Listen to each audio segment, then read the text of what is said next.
Halo semuanya, membangun rumah tangga bukan hanya tentang menyatukan dua insan, tapi juga tentang mengelola kehidupan bersama setiap harinya.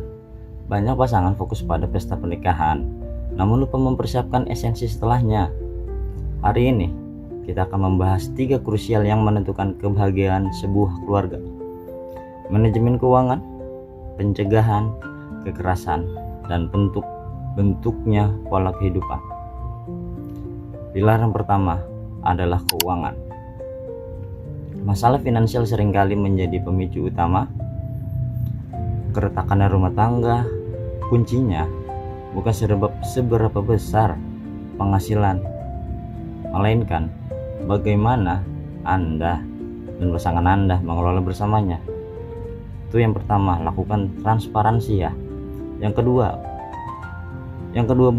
itu belah pihak harus jujur tentang pendapatan dan utang bawaan. Tuh. Yang keduanya lagi, buat bagian pos-pos anggaran yang jelas untuk kebutuhan pokok, cicilan, tabungan untuk masa depan ya, atau dana darurat pun bisa. Ingat, dalam pernikahan uang kita adalah tanggung jawab bersama. Diskusikan keuangan berkala secara sehat dapat menurunkan tingkat stres antara pasangan secara drastis. Tuh. Nah, ini yang pilar kedua. Pilar yang kedua itu yang paling krusial untuk keselamatan. Menolak segala bentuk kekerasan dalam rumah tangga ya. Rumah harus menjadi tempat yang paling aman, bukan tempat yang paling menakutkan. KDRT tidak hanya berupa kekerasan fisik. Bentuknya bisa seperti berupa kekerasan psikis, seperti makian ataupun manipulasi. Kekerasan seksual pun bisa, hingga kekerasan ekonomi ya, seperti menelantarkan nafkah bagi seorang suami ya kan secara nggak sengaja. Jika konflik terjadi dan konflik itu masih wajar, selesaikan dengan komunikasi, bukan dengan agresi.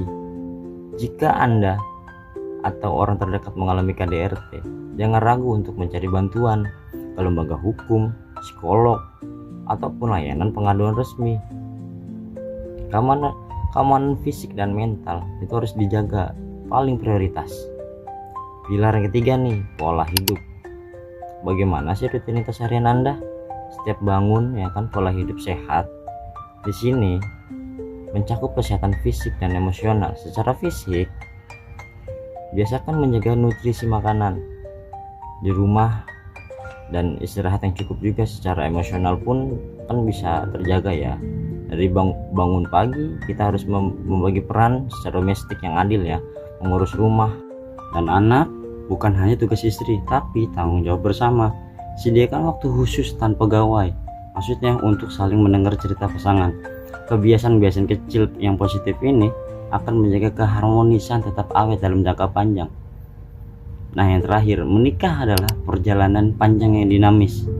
Dengan keuangan yang transparan, komitmen menolak kekerasan, dan pola hidup yang suportif, rumah tangga Anda akan memiliki fondasi yang kokoh menghadapi badai apapun. Ya, thanks for watching ya guys. Mari di sini sekarang kita mulai bangun nih keluarga Indonesia yang lebih sehat dan bahagia dari dalam rumah tangga kita sendiri. Thank you, see you next video.